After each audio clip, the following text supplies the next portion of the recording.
guys, welcome back ulit sa aking channel at Helen Tabinas Vlog.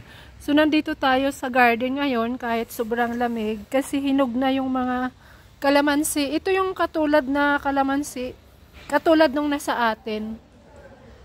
Pero malalaki lang siya ng konti. So ayun, ang daming bunga.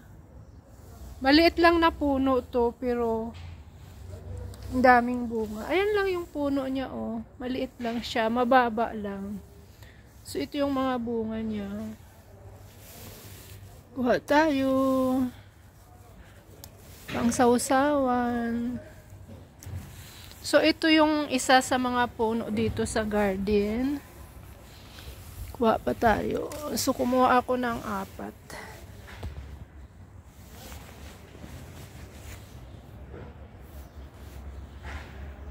So, ito yung kalamansi natin.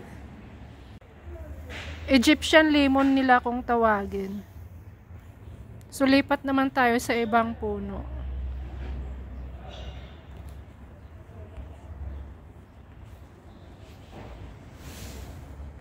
So, ito naman yung kuskas.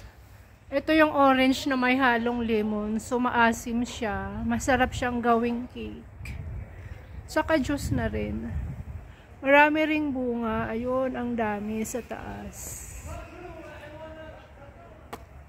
Ayan. So, ayan yung puno niya. Season kasi ngayon ng mga citrus fruits. Kaya marami silang bunga. Silang. Naislang na sa silang. So, ayan guys. Dinlilipat naman tayo sa ating American lemon. So, marami tayong puno ng American lemon dito sa likod ng bahay. So, lipat tayo doon. Naman yung ating mga lemon. Ito yung American lemon kung tawagin. So, ito yung mahal sa Pinas. 21 piraso dati. Ayun yung malalaki nandun. Ayoko kumuha, mababasa ako. Kauulan lang kasi. So, ayun guys. Ang dami. Marami ring bunga. Nakakatuwa, oh. 5 piraso. 5 piraso sila. So, ayan. Marami ring bunga. Ayun, ang lalaki doon. So, ito yung unang puno ng ating American lemon. Lipat naman tayo sa kabila. Ito yung pangalawang puno natin. Dito tayo kukuha kasi mayroon tayong maaabot lang. O, doon tayo sa kabila pipili. Kauulan lang kasi guys, kaya basa.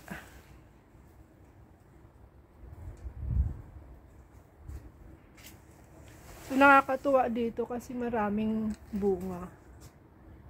Ayan.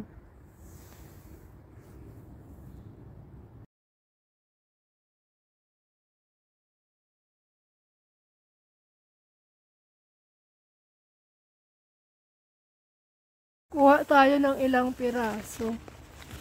Ang laki nito. Ay, siya ang laki. Oh. Laki niya guys. Ayun pa dalawa malaki. Kuha lang ta. Ayan. Nakuha ko na.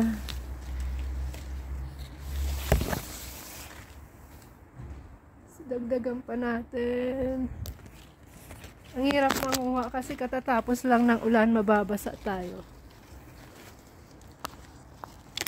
So, ayan. Marami rin bunga to.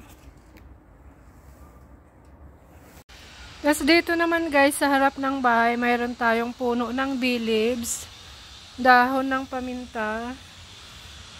So, ayan, malago siya.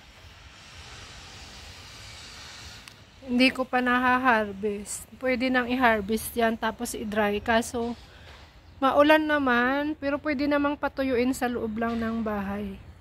So, yun lang guys. Salamat sa panonood. Kita-kita ulit sa susunod na video. Thank you. Bye-bye.